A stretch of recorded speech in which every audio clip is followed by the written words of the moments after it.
good afternoon, everyone. Thank you for attending the launch of Ben Barry's The Rise and Fall of the British Army 1975 to 2025. There's about 40 people here in Arundel House and another 100 or so online. I'm Tom Beckett, the corresponding director for the IISS Americas office in Washington, D.C., and it's my great pleasure to introduce Ben Barry, the author of the book. And not that Ben needs much of an introduction. I first met him when I was a student on the Army Command and Staff course, and he was a lieutenant colonel on the directing staff at the Royal Military College of Science. As many of you will know, Ben had a full and successful career in the Army and a long and distinguished career in the IISS as the Senior Fellow for Land Forces. Based on those two careers, it is probably fair to say that there is no other analyst of the British Army as well qualified as Ben to author a book such as this. One review of the book said that it was a love letter to the Army, but it's much more than that. It is a history with a message. It reflects on the decline of the Army from a Cold War high to a present-day low. The book is relevant today because the country is serious about the threats we face. It reminds us of what we thought, our doctrine, what we spent, our resources, and what we did, the activity, to be at that high, and helps us imagine what will need to be done to recover lost capability. If you have not already read the book, I can sincerely commend it to you. With that said, Ben's going to speak for about 25 minutes, leaving half an hour for questions. When it comes to questions, I'll take groups of them from the room and then ask Ben to respond. But please, when asking your question, say who you are and your affiliation if you have one. For those online, please use the Q&A function to type your question. I'll review those here, and where there are common themes, I'll group them together. So if you are online and you don't hear me say your name, it's not that I'm ignoring your question, it's just that it's either been asked in the room or else it's there. So with that said, Ben, over to you. Thanks, Tom. I served in the Army from 1975 to 2010, and I was encouraged, educated, and worked with many inspiring soldiers and officers across the Army, a couple of which are in the room this morning. I had great adventures on training and operations and made great friends. And as Tom says, my career at the Institute gave me more contact with the Army. Between 1975 and 2025, Britain's enemies and its friends, its society, its technology, and indeed the character of conflict altered significantly, and the Army changed a great deal. Now, my book acknowledges the contributions of many regiments and people, rank ranged from private to full general. The book's a history of the Army as an institution as a whole. Some histories of the Army read like romantic love letters. I'm more of a critical friend, identifying many Army successes, but make no apologies for identifying failures by the Army, the Ministry of Defence and the British government that themselves produced failures, including avoidable casualties. Some names are named.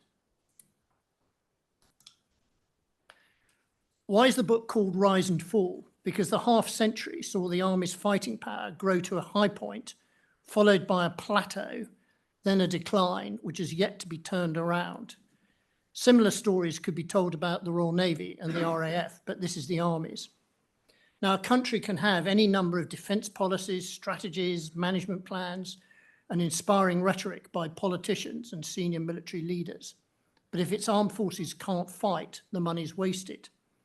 Our Army often encountered other armies who wouldn't fight or whose governments wouldn't let them fight. But this Army has always thirsted for action, adventure, and combat, to scatter our enemies, to frustrate their knavish tricks, to quote the second verse of the national anthem. I personally found frustrating enemy knavish tricks in Belfast and Bosnia very rewarding. The centre of gravity is the British Army's campaigns, operations, and battles. I describe particularly the difficult and unpopular wars in Iraq and Afghanistan, but also many successful operations, which are not as well remembered as they should be. I salute all of those who soldiered on those operations and the families of those who never made it back. I've not covered all the non-combat evacuation operations, disaster relief, engineering, advisory, and training operations of that period. But I show the army adapting and innovating. Many initiatives were successful, but sometimes the army failed to innovate or adapt fast enough. I begin in 1975 with the Cold War Army. This was a larger, different army. Compared with today, it smoked and drank much more. It was less fit and could sometimes show sexism, racism, and homophobia, although I saw a bit of quiet, don't ask, don't tell in some parts of the army. The main effort was the Corps, 3 armoured and 1 infantry division, defending northwest Germany from numerically superior Warsaw Pact land and air forces. Very high readiness was achieved by a high level of collective training and battle group training in Canada, which this photo shows, and brigade, division and corps level exercises in Germany, a level that has not been achieved since the end of the Cold War. I analysed major exercises at divisional, corps and army group level, in which tens of thousands of troops manoeuvred over the autumn West German countryside, testing plans, tactics, deployment, logistics, and commanders. I participated in this exercise, Lionheart 84, which saw 131,000 troops on the exercise. There was real fog of war, friction, and pressures on commanders. Lessons were learned and implemented. The reserves in the Territorial Army were well integrated into plans and training, with mobilisation and deployment often tested. This integration seems to have greatly declined. There were Cold War experiments in innovations, including the counterstroke tactic, an experimental air mobile brigade, a new mixed regular reserve infantry division, and a quiet revolution in battlefield logistics. Fighting power considerably increased. General Sir Nigel Bagnall led a period of tactical innovation and a revolution in doctrine for armoured warfare. The Thatcher government's rising defence budget funded new weapons, including Challenger tanks, Warrior infantry fighting vehicles, and the MLRS rocket launcher. At the same time, many troops were countering terrorism in Northern Ireland. In the early 1970s, inadequate strategy made the situation worse, making the army's job more difficult, as indeed did some things the army did, like the Falls Road curfew and Bloody Sunday. But thereafter, ends, ways and means were in balance. There were many innovations in Northern Ireland, including patrol tactics, search, countering roadside bombs, intelligence, overt and covert surveillance, and a world-beating approach to covert operations. These and government and army strategic patience helped bring that conflict to an end. The army determinedly rose to the unanticipated challenge of the Falklands War, marching to the sound of the guns. The army components of the Royal Marines Commando Brigade, the Parachute Regiment and the SAS were the army's cutting edge there. The Commando Brigade performed superbly, but I take a critical view of the 5th Infantry Brigade in the Falklands War. Now, this was the least ready brigade in the army, but it was the army's national strategic reserve. It had no organic logistics and indifferent command and control. I believe sending it to fight in such challenging circumstances was a mistake, which was the direct responsibility of the Army Chief of the day, General Bramall. In 1990 and 1991, the Army was at the height of its Cold War power. It was tested by an unexpected mission, Operation Granby, to eject Iraqi forces from Kuwait. The Army's contribution was a considerable success, albeit with the Army's 3 armoured divisions having to be cannibalised to generate the single modernised armoured division that fought in Iraq. The division quickly destroyed the Iraqi positions it was targeting, more quickly and with many less casualties than expected. This was the high water mark of British armoured warfare. I say much about armoured warfare in the book, beginning with the Army's practice of it in the Cold War, the utility of armour in both Iraq wars, the Balkans, Afghanistan, and now in deterring Russia. The army that invented the tank and had 800 tanks at the front line in 1990 will shortly have only 150. getting the division of 30,000 troops, 6,000 vehicles, and 25,000 tons of supplies 400 kilometers east of where it had landed in Saudi Arabia, and then sustaining a fighting advance of a further 300 kilometers, was an amazing achievement by army logisticians. It's not widely enough understood, and I hope I've done it justice. And even with 34,000 troops in the Gulf, the army still sustained its other commitments to NATO and to Northern Ireland. But after the fall of the Berlin Wall and the Soviet Union, the British government, as with many other NATO governments, was keen to realise a peace dividend. The 1991 Options for Change Defence Review shrank the conventional capabilities of the army by a third, troop numbers reducing to just over 100,000.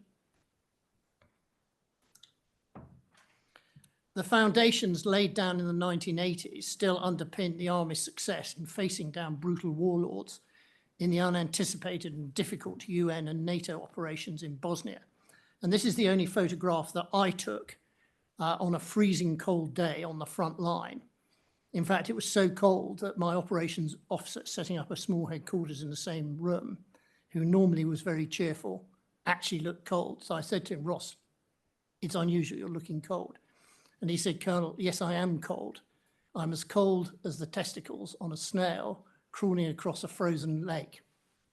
In fact, the last time I knew I had testicles was breakfast this morning.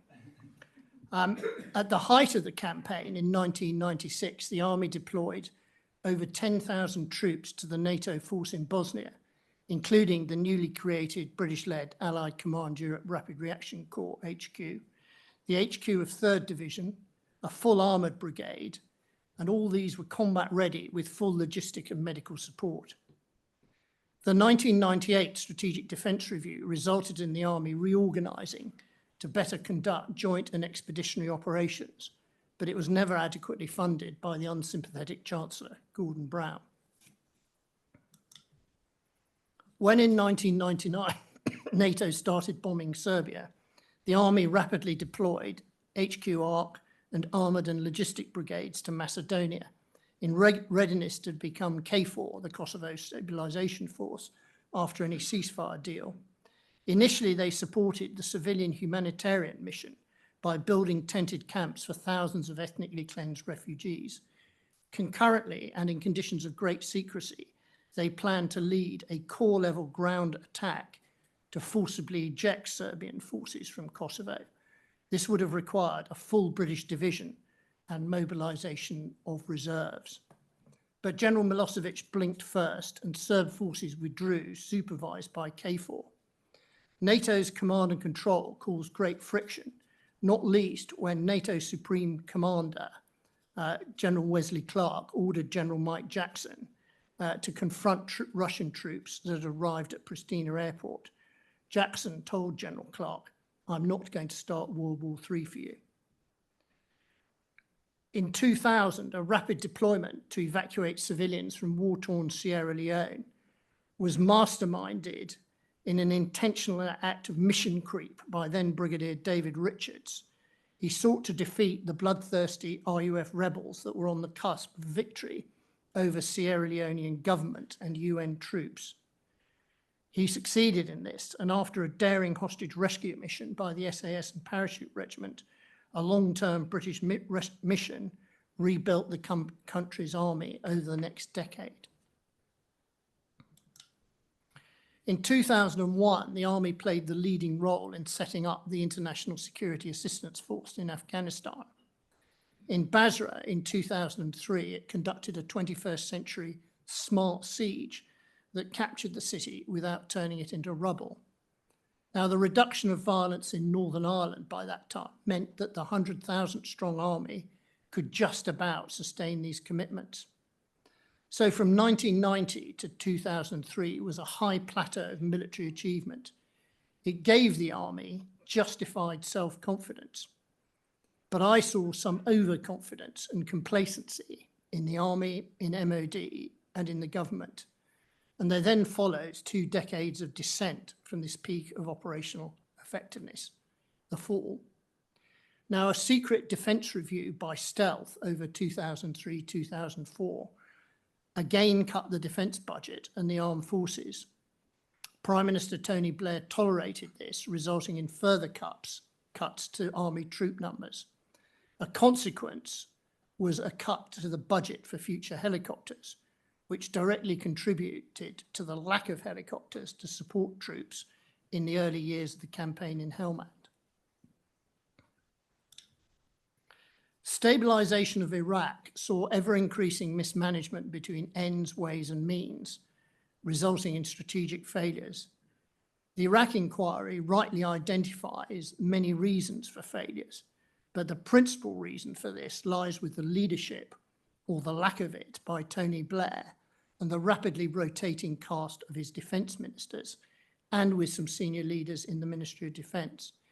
But the army itself was sometimes guilty of over-optimism and moving too slowly to make necessary adaptations. But there was hard fighting, and the army stood up to quite considerable opposition at times. There was also hard fighting in Helmand. The army's operation in Afghanistan, like Iraq, saw many British tactical successes, but I'm afraid US, NATO and British strategies saw more failures than successes, although many negative factors were outside the army's control. Now, both these wars saw declining political, public and media support for putting British troops in harm's way. This caution is sometimes still displayed by the political class. Now, I know for some of you, these will be very bitter findings. 2021, of course, saw the defeat of NATO, the Afghan government, the US and UK by the Taliban. Despite chaotic British government leadership, the evacuation operations were much more successful in extremely challenging circumstances than they might have been. In my view, this was a greater failure and defeat than Iraq. After the evacuation, the Commons Defence Committee called for a national inquiry into Britain's war with Afghanistan, which had gone on longer than Iraq and resulted in many more casualties. This recommendation was given a stiff ignoring by the then government and by the opposition Labour Party. And I sometimes wonder if this political complacency will be the handmaiden of more strategic defeats. But throughout the 21st century, a very positive role was played by the army in combating biological and chemical hazards. Top left is the 2001 foot and mouth crisis, where the army played a leading role in slaughter and disposal of animal carcasses, as well as putting a logistic brigade headquarters into the Agricultural Ministry to provide a planning and command and control capability it didn't have. Top right is the innovative deployment in 2014 of a joint interagency task force, including a logistic brigade headquarters, to assist Sierra Leone fight Ebola, a very challenging mission. Bottom left is a soldier working on a car contaminated with Novichok after the 2018 Salisbury chemical attack. Bottom right, the army's role in assisting with the fight against COVID is well known. What is less well known is that the military provided planning teams to go into the health department and 4 other government departments, again, to help them command and control and plan their operations. I'd also offer, with 3 major virus outbreaks requiring deployment of the army since 2001, we're overdue another similar outbreak. Meanwhile, the 2008 economic crisis led to defence cuts by David Cameron's coalition government, again reducing the strength and capabilities of the army by 1/3, with further cuts to the army's budget and troop and equipment numbers. In 2014, the Russian attack on Ukraine saw NATO forces redeploy to Eastern Europe to deter an attack on NATO's frontline states. An armoured battle group, here with the modern range of British armoured engineers, was forward based in Estonia, rediscovering the arts of living and fighting in boggy forests and in harsh winters. Now, throughout the period, there were challenges to morale, to retention and recruiting. The first come from what I can only describe as crap contracts. the contractorisation of recruiting and maintenance of barracks and married quarters, both contracts that failed to perform, serially failed to perform, underperformance that appeared tolerated by the MOD with Treasury acquiescence. Now, the other thing is that I'd previously seen in Northern Ireland female troops in cutting-edge roles in intelligence gathering and covert operations, and I personally welcomed the removal of restrictions on women's role in the army. And I was delighted to recently see some women pass the parachute regiments demanding selection, and the lady on the right went on to be a platoon commander in a parachute battalion. So I found reports of sexual harassment of female soldiers as documented by inquests, inquiries, trials, and Professor Anthony King's 2022 report truly shocking, particularly how some male instructors at Sandhurst and Lark Hill seem to have jettisoned their moral compasses. And I asked myself, if that instructor disobeyed a clear order in peacetime, would he, of course they're all he, obey orders in battle, fighting to death if required? Now, I know the army wants to put this right, but if the culture of Sandhurst or Lark Hill instructors was investigated and disciplinary action or sackings occurred, this has never been made public. In 2022, the Integrated Review of Defence and Security had many innovative ideas, not least being a review of defence and security. For the Army, this included the new Ranger Regiment, but the Army's size was further reduced to 75,000 regulars and 30,000 reserves, and cut more combat capability, including the Warrior Infantry Fighting Vehicle that had been so successful in both Iraq wars, Bosnia and Kosovo. The 2022 Russian attack on Ukraine forced defence ministers and the government to confront the inconvenient truth that the Army's capability had greatly reduced. Now, the Army had long told the MOD that of the three British services, it was the least modernised, with much key fighting equipment either obsolete or approaching obsolescence. This was recently reinforced by donation of Army weapons to Ukraine, including all its AS-90 medium artillery and its ammunition. Last year's Commons Defence Committee report, Ready for War, ? Identified shortages of combat supplies, ammunition, spare parts, medical capabilities, and collective training required to fight a high-intensity war. It's not clear to me if the Army currently has sufficient spare parts, ammunition, and medical support to rapidly deploy combat-capable units to the mooted reassurance force in Ukraine to the same strength as it deployed 10,000 troops to the NATO force in Bosnia in 1996. And the inconvenient truth is that the land sector of UK defence industry greatly reduced over the period since the Cold War, and it seems to me to have lacked the political support and influential lobbies of the shipbuilding and aerospace industries. Now, the overall reduction of the Army's combat power by more than a half over 50 years results from the continual shrinkage of the defence budget and the Army's share in it, not helped by over-complex, slow and inadequately led new equipment projects. Successive governments have been content with strategic shrinkage whilst denying it's happened, and that strategic shrinkage denies the government many capabilities that previously had such utility. Now, there's many interesting points in the 2025 Labour government Strategic Defence Review, and to their credit, they've announced a modest increase in defence spending. And this slide is my summary of the very challenging mission of providing a strategic reserve corps of 2 divisions to NATO. I judge that to deliver this requires a massive increase in readiness, stockpiling ammunition and spare parts, rebuilding medical capability, and restoring Cold War levels of training that added such value to the Army between 1990 and 2003. I also think it requires an Army with 15,000 more regular troops and a much readier armoured reserve. And if the Army is not allowed to grow in size, it would need to make even more use of advanced and emerging technology.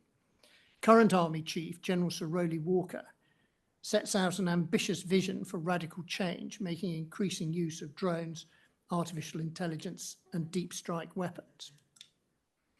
And there is an exciting new experimentation task force, which it seems to be doing good work in this area, including on multinational exercises in the US. And modernization of some fighting equipment, including the Ajax, Challenger, and Boxer vehicles, is funded. And the Army's just taken delivery of 50 top-of-the-range Apache helicopters that gives it the most powerful attack aviation brigade in Europe. But capability gaps remain. And without a significant injection of money, combined with a ruthless pruning of paralyzing bureaucracy, a veritable overgrowth of that and red tape, it's not clear how the decline in the Army's strength and fighting power can be stopped, let alone reversed. Now, getting these factors right will maximise the chances of the Army succeeding both on operations and as a living, growing institution. So for it to succeed over the next 50 years will require much more than good luck. It will need leadership and cooperation and support in Number 10, Whitehall and the MOD, all of which I judge needs to show a much greater sense of urgency. It will also require the understanding and support of the British public, who of course fund them through their taxes. So I close the book with an assessment by Sir Max Hastings, and he has written that the British Army still represents one of our finest national institutions. We shall not deserve future military triumph to add to those of the past unless we provide those who secure them for us with the means to sustain their great heritage.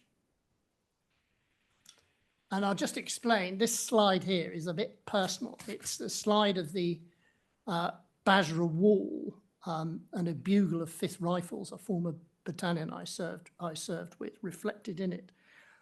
On the middle left is the plaque commemorating Lance Corporal Thomas. He was one of my soldiers. He was actually amongst a platoon of light infantry soldiers who'd volunteered to go and serve with 1st Battalion, the Cheshire Regiment in Iraq in 2004. And in the Sheer Uprising, which was very, very violent, he and his patrol, without orders, went to try and attempt and rescue a patrol of Royal Artillery who were pinned down by heavy fire from the Sheer militias. And he was killed leading the counterattack. So he certainly exemplified the Army's culture of thirsting for action and adventure and marching to the sound of the guns.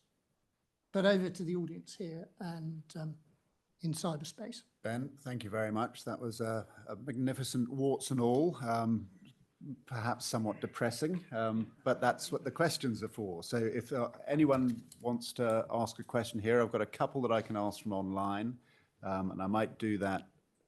Yes. Hello, Ben. I'm just wondering to what degree the acceleration of drone warfare is actually a game changer. So that's one. We'll take one behind as well. Yes. Yeah, thank you very much. Made a lot of notes. Ewan Grant, UK Defence Forum. Your comment about how land warfare hasn't had the lobbying in the industrial base that air and naval have had. What signs are, if any, that that is changing? And if so, how quickly do you think we can get meaningful short-term and also longer-term boosts to capacity? I think we'll let you answer those. There's a lot I don't say in the book, partly because of space. But in the 90s, the Army was ahead of the other two services in adopting drones. And it had developed a drone called Phoenix to acquire deep targets for artillery, which proved extremely useful in Basra in doing precisely that. But of course, it had been designed for Northwest Europe and had difficulty coping with the summer heat. There's no doubt that for the first half of the Iraq War, the Army fell behind the Americans and even the Italians and Australians in terms of rapidly building a tactical drone capability. But that was solved fairly early on in the campaign in Helmand. I mean, what we're seeing right now in Ukraine would appear to be, in many respects, a battlefield dominated by drones of both sides, both surveillance drones and attack drones. Whether that's going to be a future of a broader future of war, I think it's very difficult to assess. But Ukraine itself, the battlefield conditions are very, very similar to the Western Front in the First World War, where both sides had great problems attacking without very heavy casualties, although both the Germans and the British did crack that problem in 1918. But at the same time as the Western Front was in a state of stagnation, German, Russian, Austrian, and British troops elsewhere, there was a lot more maneuver, often because forces were much less dense, and there was room for maneuver on the Eastern Front, in the Balkans, and indeed in the Middle East and Africa. So it's very difficult to tell. What I think the Army and the Royal Air Force are onto, though, is all sorts of measures of defence against drones. And to its credit, the MOD is investing in new technologies, particularly lasers and other directed energy weapons. And I think they have great potential to help keep drones off British troops' backs, although probably for security reasons, the MOD and the Army is not quite trumpeting it yet. So that's on drones. On defence industry, okay, it wasn't all golden in the time of the Cold War. Much defence industry was nationalised and was a byword for producing material that was unreliable. And often it was unreliable because inadequate numbers of spare parts had been sorted. But the privatisation of nationalised industry and increasing emphasis on competitive procurement that was introduced by the Conservative government in the 1980s did have a positive effect. So in the 1980s, the Chieftain tank and the Challenger 1 tank, which were the products of Royal Ordnance, a state-owned company, were a byword for unreliability. But the Warrior infantry fighting vehicle, which was brought in as a result of a demanding competitive tender, had much more reliability built into it. But that defence industry of the 70s and 80s had produced some world-beating products, the 81mm mortar, the 105 light gun, for example, and the family of light armoured vehicles based on the Scorpion tank, and they were widely exported. That was in part a product of the size of the British market, 3 armoured divisions as compared with what is now 1 small armoured division. And what I see is the land defence industry having contracted so much, it'll never seize the commanding heights of the global land defence industry again. There are useful investments going on. The one I'd particularly commend is the collaborative partnership between BAE and Rheinmetall, who are manufacturing the Challenger 3 tank in Shropshire, basically using the same plant that Warrior was built in. And there's also John Healey's announcement the day before yesterday of a major investment in ammunition factories. Although, I don't think the ground is actually going to be cut much earlier than about a year and a half from the announcement of the initiative in the Strategic Defence Review. So that's all positive. Great. I think we'll take some of the ones from online. The first one from someone you know well, Jonathan Shaw, and the decline of the British Army is symptomatic of a wider loss of the ability of the UK to think strategically And he gives some examples: withdrawal from empire, diluted sovereignty in EU and NATO, and in particular the emasculation during GWOT, the Global War on Terror. How does the UK, and he asks specifically, Whitehall, MOD, the Army, relearn strategic thinking, if indeed you agree that it has lost the art of strategic thinking, those three elements? That's a very good question, Jonathan. Well, there are successful examples of strategy in the book. The long-term way the Northern Ireland conflict was handled and the negotiations. Another one is the formulation of strategy for the Falklands War, and indeed the strategy for Operation Granby to help liberate Kuwait from Iraqi occupation. But in the book, using abundant evidence from the Iraq inquiry, I show that British strategic leadership of the stabilisation phase of the Iraq war was weak. It was weak because of weaknesses of personal leadership by Tony Blair. It was also weak because at the time the UK didn't have a National Security Council to properly manage and join up the various parts of government working on Iraq. Now, the coalition government of 2010, on the first day of it, David Cameron, symbolically almost, chaired a meeting of the National Security Council. And the existence of it and its use is a good way of formulating strategy, provided that the members of it actually stick to thinking strategically. And one of the features of General now Field Marshal Lord David Richards' autobiography is, whilst he welcomes the National Security Council, he finds it gets too sucked into the tactical weeds and doesn't do enough strategic thinking. There is also a question about whether government officials are actually trained and educated in strategy in the broadest sense enough.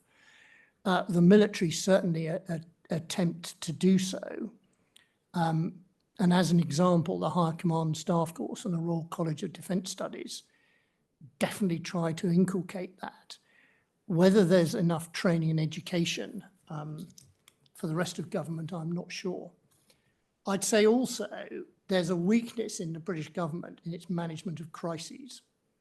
And we've seen that in the revelations of the COVID report published yesterday.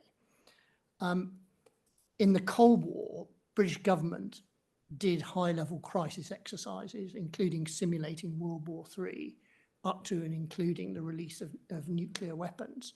So it exercised the muscles of government in coping with an emergency. The sense I have, I'm afraid, from the COVID inquiry and its evidence is you had a government that had never really exercised itself in running a really demanding whole-of-country crisis. Now, I would hope that the current British government has done something about this.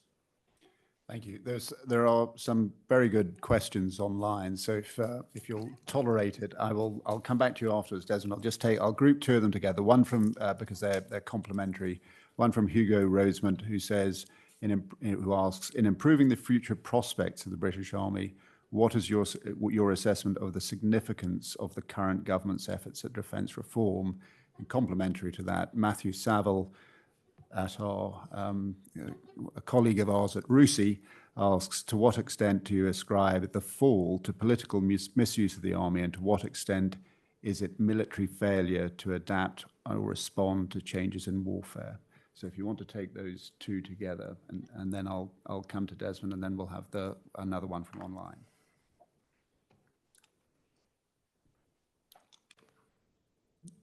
This current initiative of defence reform is not the only initiative of defence reform that I cover in the book. Now, I've got great respect for Lord George Robertson, and there's a lot in the current Strategic Defence Review that really rings my bells. And George Robertson's 98 Strategic Defence Review is often held up as a positive example. But we have to be frank, it had failures and weaknesses. The first failure was it was never properly funded. The funding was £500 million too short. The next failure was that having decided that the army should restructure, and also that for the only time I cover in the book, it should grow a bit with extra logisticians, communications, and signallers. The army decided to grow it incrementally, minimising the cost. It didn't press its foot on the accelerator to see how quickly it could grow it. And of course, the army then got overwhelmed by the extra demands of Kosovo and Sierra Leone, whilst it had restructured, but it hadn't grown the extra people. But the other thing about George Robertson's defence review is that, advised by McKinsey, the equipment area was restructured. It had previously been based on the three environments, sea, land and air, and it was restructured much more on a joint basis. It failed, and there's abundant evidence of how it failed in the section 14 of the Iraq inquiry, which looks at equipment and the way the MOD overall worked and the way ministers interacted it and the way the equipment area worked combined to produce insufficient new equipment to deal with the new challenges of Iraq quickly enough. And in the book, I credit the then Defence Minister, Des Brown, in actually applying a bit of a kicking to the system to get it working much faster. And although in the book I criticise Brown on many other aspects of his leadership of the Iraq War, the friends and families of soldiers whose lives were saved by the rapid introduction, for example, of the massive armoured vehicle, should rightly thank Mr. Brown. So how is that relevant to the current defence reform? Well, it should create clarity, it should create centralisation, and it should allow money to be spent more wisely. But with centralisation comes risks, because centralisation amplifies the effects of bad decisions. Now, I don't know enough about it in detail to compare it with other defence reviews, but the sense I get from people I talk to currently in the army is summarised in a phrase a serving brigadier used: well, Ben, it can't be worse than it currently is, so we better give it a try. And the question about, from Matthew Saville,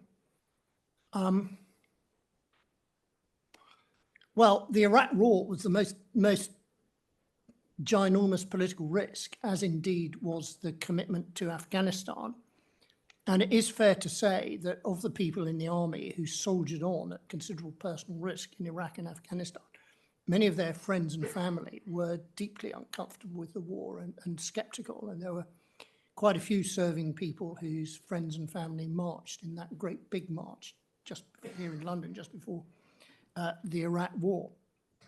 But we're lucky in Britain that we have armed forces that fundamentally do what they're told. I mean, I was asked by a journalist recently, well, why did the army tolerate the harm being done to it?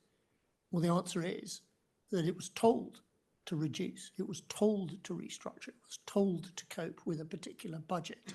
And in some cases, it's been politically directed into mounting or indeed cancelling particular equipment projects. Did the army adapt quickly enough to Iraq and Afghanistan? Well, I think I provide lots of evidence in the book that initially in both wars it didn't. But in the case of Iraq, by 2006, the system had a wake-up call and was displaying the necessary urgency. And, you know, there was a delayed wake-up call in the case of Afghanistan. And I credit General David Richards, who was the Commander-in-Chief of Land Command in 2008, mounted something he called Operation Entirety, which was basically to put the army on a campaign footing to concentrate very much on generating forces to be effective in Afghanistan. Now, I do also identify in the book that there was a price to be paid afterwards in terms of opportunity cost, but it certainly seemed justified at the time. Excellent, thank you. Desmond. I'm Desmond Bowen, I'm an Associate Fellow here. and a former colleague of Ben. Ben, I was wondering if you could comment on the effect of the 90s really on the army. I mean, after the end of the Cold War, there were deployments in the Balkans, there was Sierra Leone, and right at the beginning, of course, there was the first Iraq War.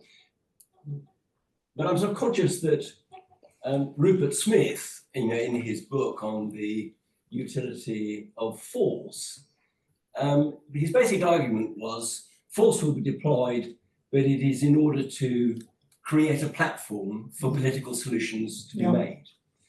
So there was a bit of fighting to be done and a bit of sort of holding of ground and holding of position, but it was less of an army to, as it were, a Cold War army, and more of an army that was sort of adapted to providing solutions. And to some extent, although I know numerous people say that the army was defeated in Iraq and Afghanistan, in a way, both in Iraq and Afghanistan, what the army was trying to do, what the British forces were trying to do, was to create a platform for local domestic politics to work, which they didn't.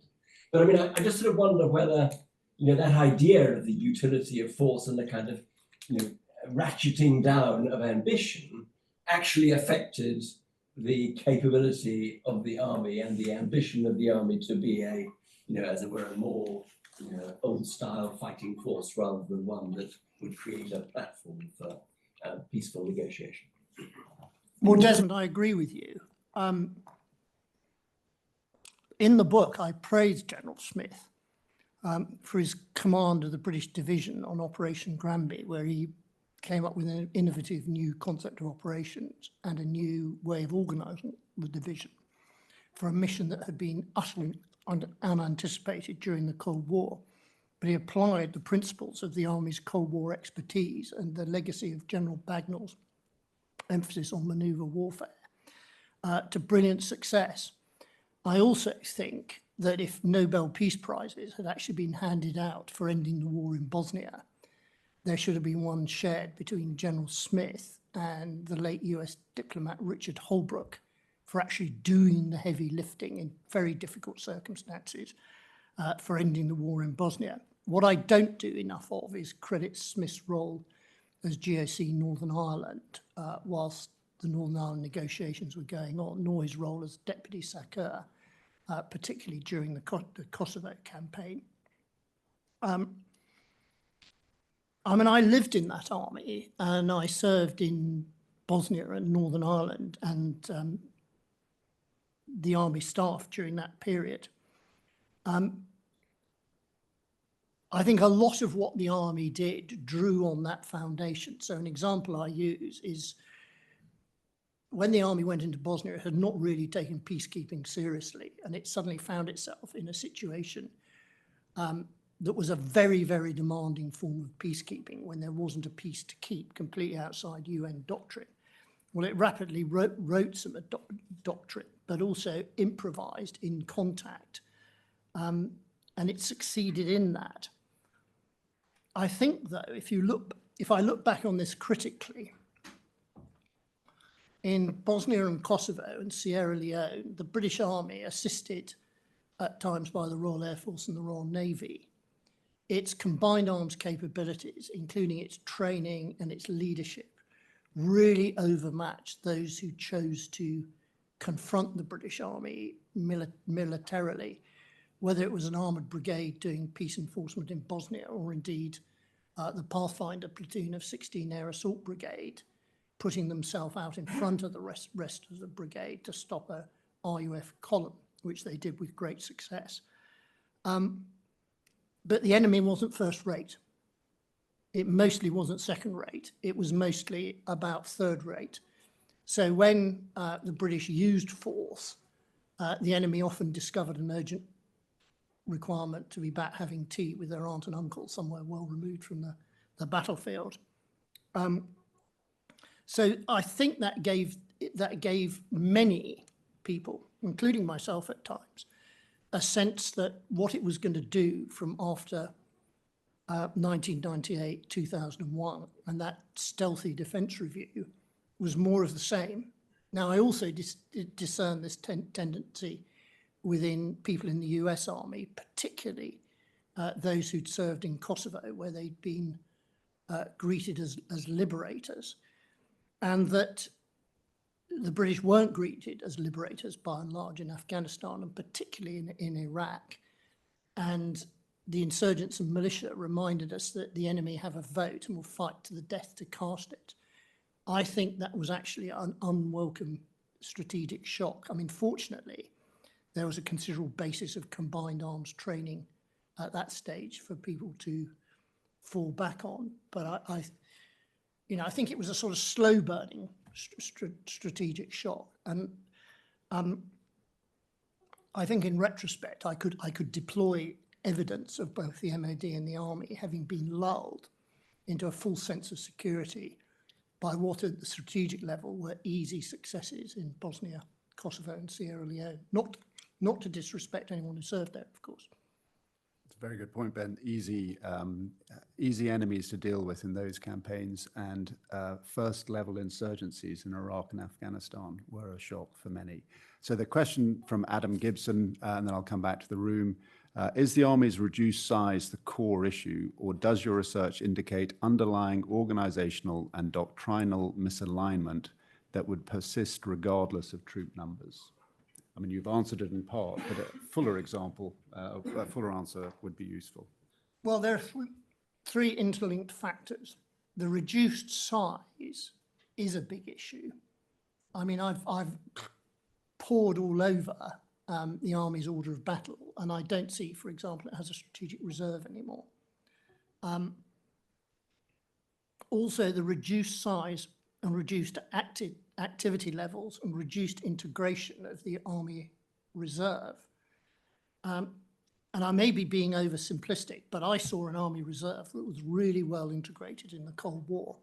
Indeed, the best part of 30,000 Army Reserves deployed over a weekend to Germany for 2 weeks of exercised Lionheart. So why can't it be like that again is my rhetorical question. What I also see is a linkage with this reduction in the physical aspects of readiness, the stockpiles. It doesn't look to me from open source information that there's much more of a stockpile for one heavy battle group out of the 10 heavy battle groups you might need to deploy with the Army's remaining heavy division. I'd like to be corrected. Indeed, in open source information, the House of Commons Defence Committee's report, Ready for War, of about 18 months ago, which provides very uncomfortable evidence of a lack of readiness, including an alarming lack of medical readiness. There's very little that's been announced that's been done by the Ministry of Defence to make the armed forces more ready. There's the announcement about the ammunition factories. There's some equipment programs that have been announced, not just for the Army, but also for the Air Force and Navy. But they've been announced at the sizing with a blaze of publicity with the Defence Minister. Delivery doesn't seem to have been announced. The one positive thing I'd say is that the Army seems to have rediscovered demanding collective training, and there's been an upgrade in this. And I was pleased to see earlier this year a proper brigade exercise, British brigade exercise, being done by the 4th Light Brigade with 2 battle groups and indeed with a complete medical regiment. I set out in the book and also in an article that the magazine The Critic will be publishing shortly that since about 2014, the British Army seems to have greatly reduced its amount of collective training, with less training at Battus, which appears to have folded, and far fewer brigade exercises than either the Cold War Army or the Army in the 1990s and before Iraq and Afghanistan. And I really can't exaggerate how much that level of collective training gave the Army I served in real confidence. Soldiering is very difficult. It's an outdoor sport, it's a contact sport. It's rather like rugby, in which every rugby player was issued with a series of sharp knives. when things get difficult, the confidence you've got in your capabilities and that you know how to do stuff is a really positive factor. And it seems to me there's been a generational gap in this, but I do see at least one green shoot in that area. And we've got two here, so yes, please. Tom McCain, former defence official and colleague of Ben's. There's so many areas that one could delve into, but you haven't said much about one of the processes which I've observed over the last 40, 50 years, which is the greater emphasis on joint forces and joint training, joint exercising, joint units. Now the word integrated being used, which seems to be a sort of super form of joint. I wonder whether you've got any reflections on the Army's experience of this process and whether that has been a good thing or not such a good thing. Excellent question, and alongside. Well, Tom has actually asked my question, but I'll ask a different one. Tim Dowds, formerly of the Foreign Office, and incidentally, I admit I was head of defence spending in the Treasury from 1998 to 2001. So perhaps we can talk separately about funding. My question was, looking at our European NATO partners, is there any country you think that has got it right in coping strategically with the security environment post-Cold War? Who can we learn from? I might add to that, Ben, and then that will draw to a close at the end. Those of us who served in or under American headquarters will see that quite often when deployed, or in fact all the time when deployed, they have an ethos of if you're given a mission but you're not resourced for it, you pass the risk back up the chain of command. We are complimented in the British Army for having a can-do attitude, and when you don't have resources, you just get on with it. Is that part of why we fail? And additionally to that question is, what else could we learn from the US? Well, that's really good questions. And Tom, I should thank you and Desmond for both giving me a thoroughly professional education in the workings of the Ministry of Defence, which I greatly benefited. The armed forces become increasingly joint in the period I describe. Although one of the major achievements of General Bagnall was applying his thinking about corps and army group level battles into a joint concept, which he called air-land battle. And actually, he and the CNC of RAF Germany gave a public address on this at the Royal United Air Service Institution in 1984. And I did see in the Cold War increased air-land integration and a desire to do more. And this was reflected in RAF Germany, who in the middle 80s actually assigned their chief of staff the wartime role of being commander air for 1st British Corps, which was a great initiative. There was also a very high degree of bonding between 1st British Corps and the Army as a whole and the RAF Harrier Force. I mean, there was a wing of Harriers based in Gütersloh that went out, supported by the Royal Signals and the Royal Engineers, on major exercises.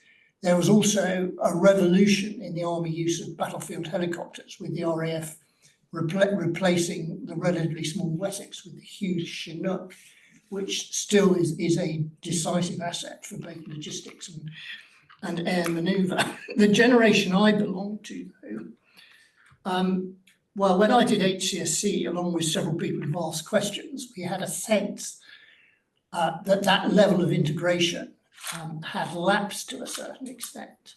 And there was also a feeling by those involved in Iraq in 1990 and again in 2003, there was much to learn on air-land integration from the US Marine Corps, who are probably the most institutionally integrated air-land force there is.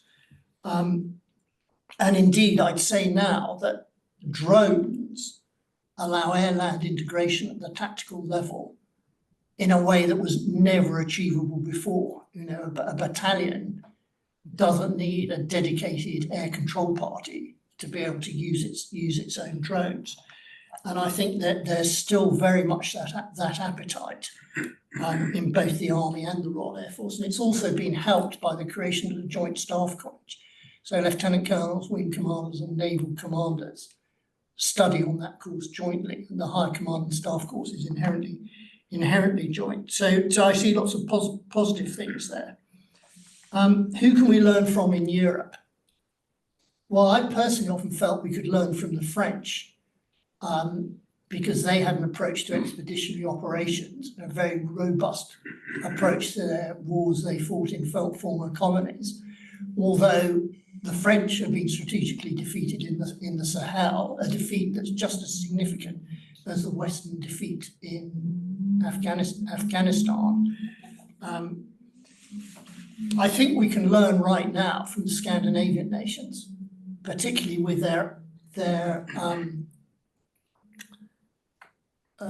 the way they do resilience, homeland defence, civil military integration. And it strikes me the UK as a whole is behind them.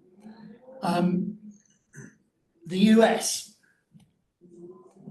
I don't say this in the book, but the British have always suffered from a huge amount of military penis envy to do with the massive capabilities of the US Army and the US Air Force. And some of their thinking and capabilities was very relevant, for example, to the way the British were thinking in the second half of the Cold War. At the same time, they've been very anxious not to let the US down on any US-led operation. And that has created tension, both creative tension and negative tension, at times in Iraq and Afghanistan. What I worry about now is Britain's military influence with the US. Well, in my time in the Army and in my time in ISS, candid conversations with the US civilian and military defence officials have gone along the lines of this. Ben, what do we value about the UK? Well, we value that they're a nuclear power. We value your civilian intelligence and military intelligence contribution to the Five Eyes Intelligence Alliance. We value your special forces, who are as interoperable as it's possible to be with our special forces, particularly Delta Force and the SAS and SEAL Team 6 and the SBS. And I'd also say that the creation of the Army Special Operations Brigade and the Ranger Regiments creates a capability that looks to me to be very similar to the Green Berets in the US Special Forces. They also, I think, performed a potentially very useful role. But then the fourth thing they say is we value your expeditionary conventional forces and also your warfighting ethos that is part of that. And I think looking at the basis of evidence that's available in public right now, Britain's military friends in the US and the British Army's military friends in the US Army must be concerned. Thank you. I've been a very bad chair because I've let this run over by 3 minutes. So I'm probably only going to let it run over for another one. And so I'm not going to try and summarize anything, but what I will say is thank you, Ben. Thank you for the book. Thank you for today, for summarizing it so elegantly. And thank you for answering some very difficult questions. It's been a really good morning, good afternoon. And I hope you could all join me in thanking Ben. Thank you.